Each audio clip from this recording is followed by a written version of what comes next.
Il y a plusieurs années en arrière, j'ai lu un passage dans lequel Napoleon Hill disait que l'imagination est le pouvoir le plus puissant, le plus merveilleux et le plus miraculeux que le monde ait jamais connu.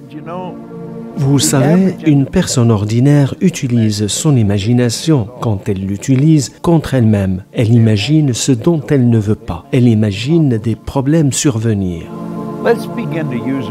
Il faut que nous nous mettions à nous servir de l'imagination comme Dieu a voulu que nous nous en servions. C'est la faculté la plus fabuleuse, la plus créative que nous possédons. Et nous avons la possibilité de créer tout ce que nous voulons avec. Je veux que vous regardiez autour de vous, dans votre maison ou votre bureau, et remarquez toutes les commodités qui s'y trouvent. Des commodités que vous n'aviez pas 2, 5, 10 ou 25 ans en arrière.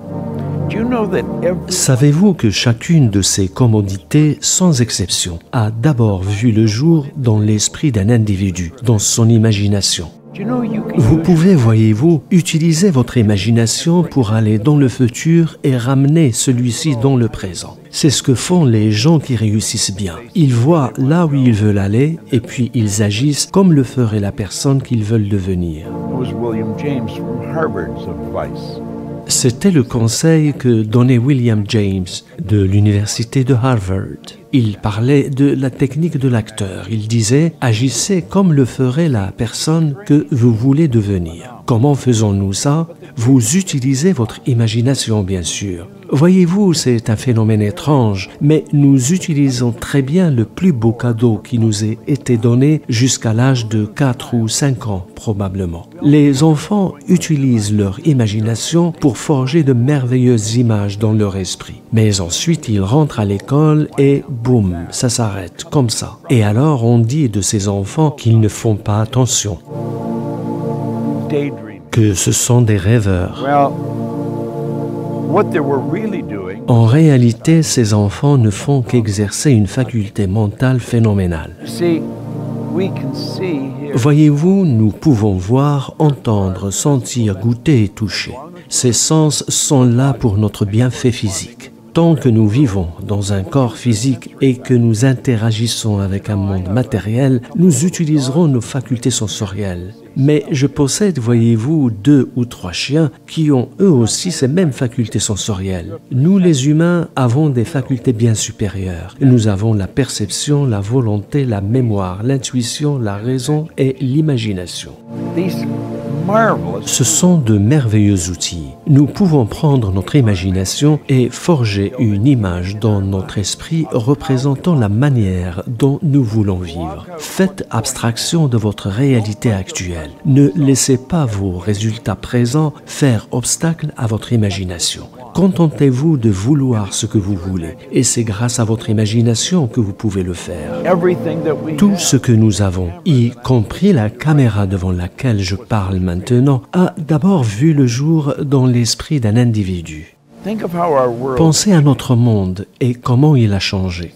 Nous avons été, voyez-vous, dotés de facultés supérieures. Nous sommes la forme de création la plus élevée que Dieu a créée. Nous avons été créés à son image. Nous avons été dotés de facultés créatives afin que nous les utilisions. Pourtant, elles ne sont utilisées que par 2 ou 3% de la population. C'est presque incroyable que nous puissions traîner avec nous autant de pouvoir et de potentiel et d'en faire un gâchis. Voyez-vous, la personne lambda traverse littéralement la vie sur la pointe des pieds, en nourrissant l'espoir de vivre en toute sécurité jusqu'au dernier jour de sa vie. C'est tellement dommage, mais ce n'est pas une fatalité. En fait, la personne ordinaire ne croit pas vraiment qu'elle puisse être créative. Pensez-y, tout le monde est créatif. Personne n'est plus créatif que qui que ce soit d'autre. C'est juste que certains choisissent d'utiliser leurs facultés créatives de manière plus substantielle que d'autres. L'imagination, votre imagination, Que désirez-vous? Comment voulez-vous vraiment vivre? Build the picture in your mind. Forgez une image dans votre esprit. Il y a un pouvoir qui circule vers vous et à travers vous. A creative, Un unadulterated. pouvoir créatif, pur.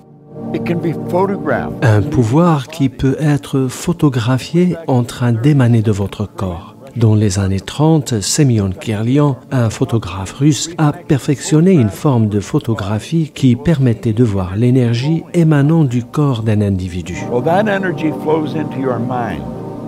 Bien, cette énergie circule dans votre esprit et ce sont les images que vous forgez dans votre esprit qui dictent la vibration de cet instrument dans lequel vous vivez. Et ce que nous appelons sentiment, c'est cette vibration quand elle est ressentie de façon consciente. Assurez-vous d'exercer votre imagination de façon quotidienne. Forgez de belles images dans votre esprit, des images représentant la manière dont vous voulez vivre, et maintenez ces images dans l'écran de votre esprit, en vivant en conformité avec elles. L'imagination. Vous en avez une. C'est un merveilleux outil créatif, un outil qui a la charge de la partie invisible de votre personnalité. You see, no one will ever really see you. They'll only see your body. Voyez-vous, personne ne vous voit vraiment. Les gens ne voient que votre corps. Par contre, ils vous voient à travers l'œuvre que vous accomplissez. Assurez-vous que votre travail est une œuvre. Et si vous maintenez votre imagination en vie, vous vivrez une vie phénoménale. La vie peut devenir meilleure jour après jour, et elle le deviendra Through the proper use. grâce à l'utilisation adéquate de votre imagination. What a wonderful idea. Quelle merveilleuse idée! This is Bob Proctor. Thank you. C'était Bob Proctor. Merci.